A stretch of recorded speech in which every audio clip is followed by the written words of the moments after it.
लेकिन उस रात से पंचायती भवन के आसपास भी कोई नहीं जाता। हमने तो कहा था इसे कि कोई आवाज लगाए तो पीछे मत देखना, नहीं तो वो आ जाएगी। कहते हैं इस गांव में आधी रात को अगर कोई पीछे से तुम्हारा नाम पुकारे तो कभी मत पलटना, क्योंकि अगर तुमने एक बार पलट कर देख लिया तो मौत तुम्हारे सामने खड़ी होगी। शहर से आया था आदित्य, पढ़ा लिखा, मॉडर्न सोच वाला।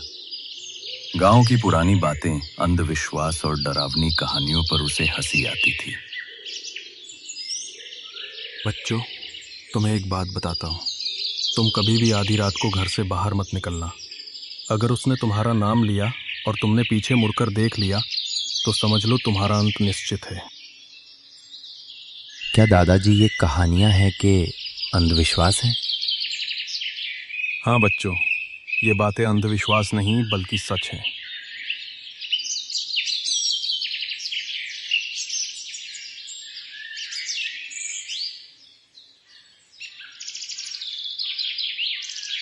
अरे आदित्य बेटा, आवो आवो। नमस्ते दादाजी। जब गांव वालों ने उसे चेतावनी दी कि आधी रात को पीछे से नाम पुकारे तो कभी मत पलटना, तो आदित्य मुस्कुराकर बोला, भूत प्रेत जैसी कोई चीज नहीं होती। अगर किसी ने मेरा नाम लिया तो मैं तो पलटकर जरूर देखूंगा।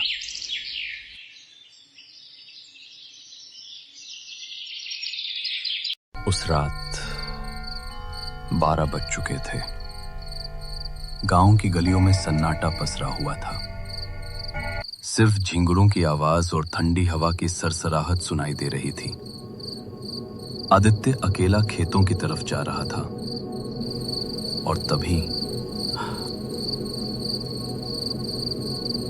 आदित्य, ओह आदित्य।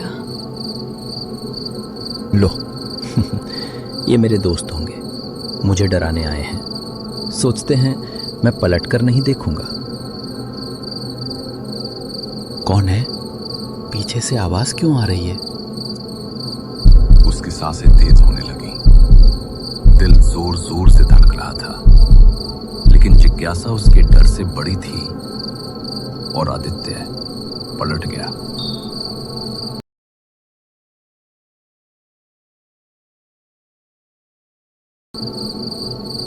अंधेरे में एक परछाई धीरे धीरे उभर रही थी।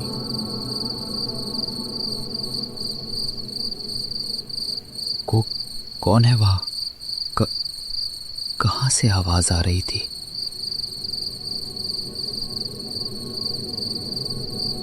धुंध के पार उसे एक औरत की झलक दिखाई दी।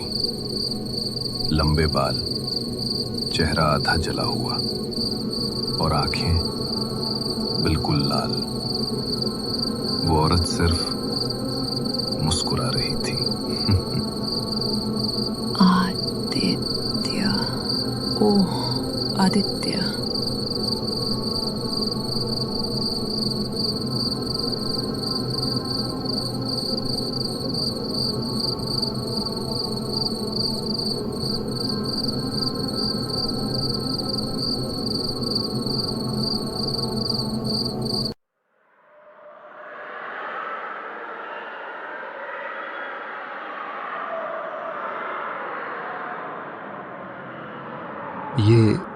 ये मेरा चेहरा तो है, लेकिन उल्टा क्यों दिख रहा है?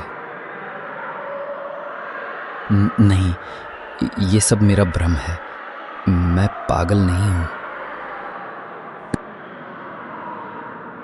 आईने में उसका चेहरा पीछे की तरफ मुड़ा दिखता। दीवार पर उसकी परछाई किसी और की होती। हर रात ठीक 12 बजे वही आवाज आती। आदित्य, तू अब मेरा है।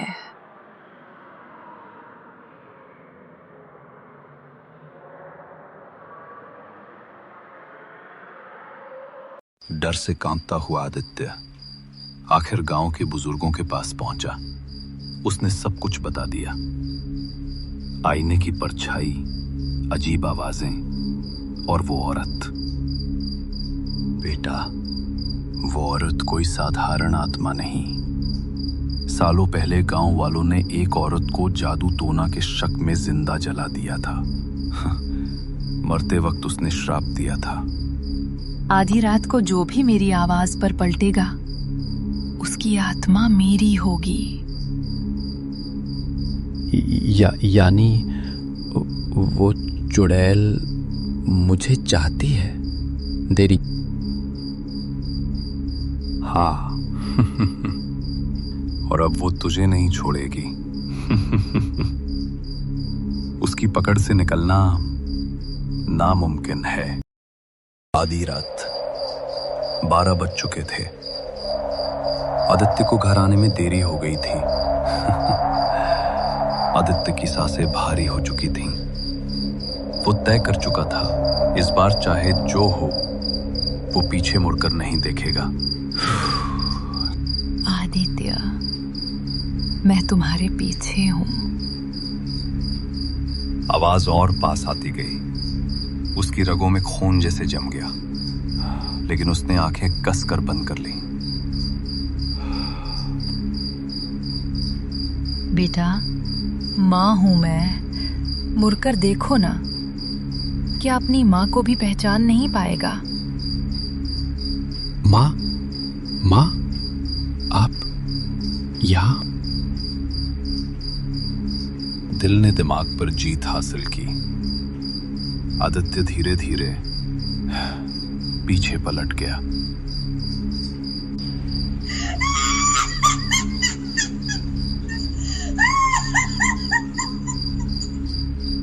जैसे ही आदित्य ने पीछे देखा, उसकी रूह कांप गई। सामने मां नहीं थी, बल्कि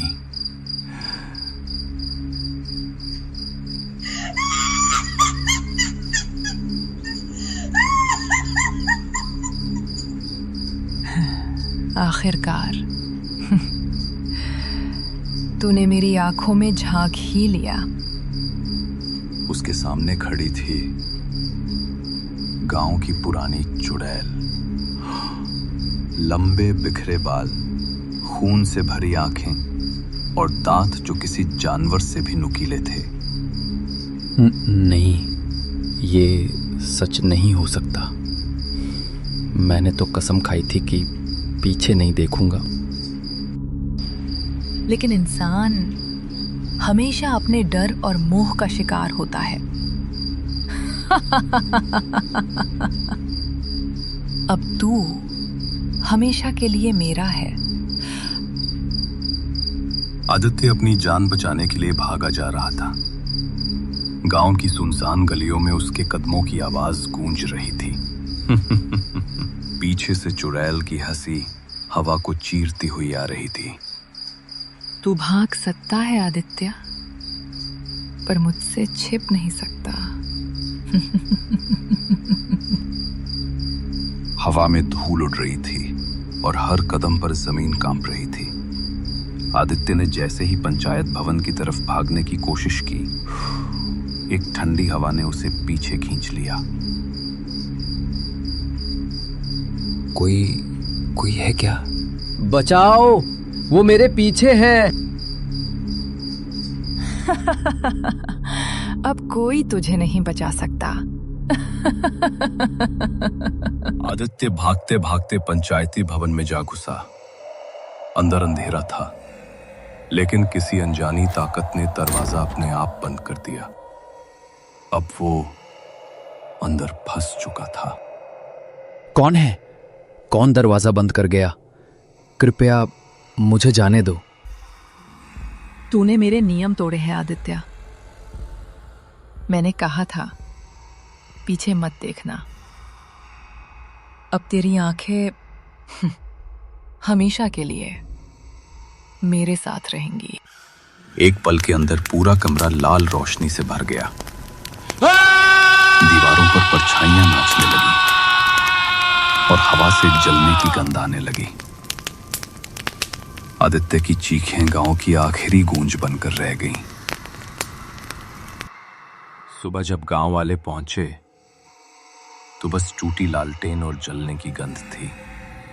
आदित्य का कोई निशान नहीं। लेकिन उस रात से पंचायती भवन के आसपास भी कोई नहीं जाता। हमने तो कहा था इसे कि कोई आवाज लगाए तो पीछे मत देखना, नहीं तो वो आ जाएगी।